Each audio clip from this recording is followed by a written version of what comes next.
On a expliqué ce qu'est un morphisme de groupe, voire description sur mon profil, et maintenant tu demandes ce que c'est un endomorphisme, un isomorphisme et un automorphisme. On explique ça tout de suite. Alors déjà, note que ces définitions-là s'appliquent pour des groupes, mais pas seulement, ça s'applique aussi pour d'autres structures algébriques, comme les anneaux, les espaces vectoriels, les algèbres, et toute autre notion mathématique où la notion de morphisme a un sens. Donc note que tout ce que je vais dire s'applique pour le programme de prépa 1, pour les notions d'espace vectoriel, mais aussi pour les notions d'algèbre. Soit donc phi, un morphisme du groupe G étoile dans le groupe G' fois, on va dire que phi c'est un isomorphisme si, en plus d'être un morphisme, phi est une application bijective. Être bijective, qu'est-ce que ça signifie? Ça signifie qu'il existe une application qui va de G' fois dans G étoile, telle que phi composé avec cette application est l'identité sur G', et telle que cette application composée avec phi est l'identité sur G. De manière équivalente, c'est dire que phi est injective et surjective. Injective, ça veut dire que les gens distincts ont des images distinctes à l'arrivée, et surjective, ça veut dire que tout le monde ici a un antécédent par cette fonction.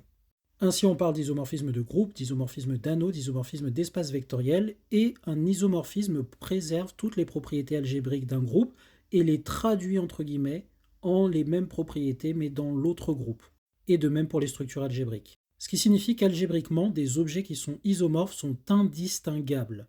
Ils ont peut-être des définitions différentes et ne s'écrivent pas pareil, mais toutes les propriétés de l'un peuvent se traduire en les propriétés de l'autre via la traduction entre guillemets qu'est cet isomorphisme. Un endomorphisme maintenant, c'est une application d'un groupe muni d'une loi dans le même groupe avec la même loi, et de même pour les structures algébriques. Donc il faut être un morphisme, il faut que le codomaine, c'est-à-dire le domaine d'arrivée, soit égal au domaine de l'ensemble de départ. On considère assez fréquemment des endomorphismes quand on va considérer des espaces vectoriels, c'est-à-dire une application linéaire d'un espace vectoriel dans lui-même ou d'une algèbre dans elle-même. Parce que oui, les applications linéaires sont les morphismes des espaces vectoriels. C'est en particulier des morphismes pour la propriété d'addition des vecteurs, mais c'est aussi des morphismes parce que ça réagit bien à la multiplication scalaire. Et enfin, un automorphisme, c'est un morphisme qui est à la fois un isomorphisme et un endomorphisme.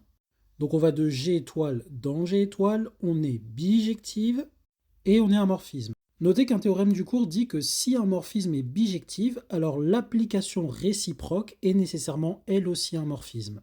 Et voici quelques exemples d'isomorphisme. Donc un isomorphisme au sens de groupe, je te laisse mettre en commentaire quelle est l'application qui réalise cet isomorphisme. Un autre isomorphisme ici, je te laisse mettre l'énoncé qui réalise cet isomorphisme. Et ici, au sens d'espace vectoriel, on a que l'ensemble des matrices à coefficients dans le corps K, c'est K exposant N2. À toi de jouer, pose tes questions en commentaire si quelque chose n'est pas clair.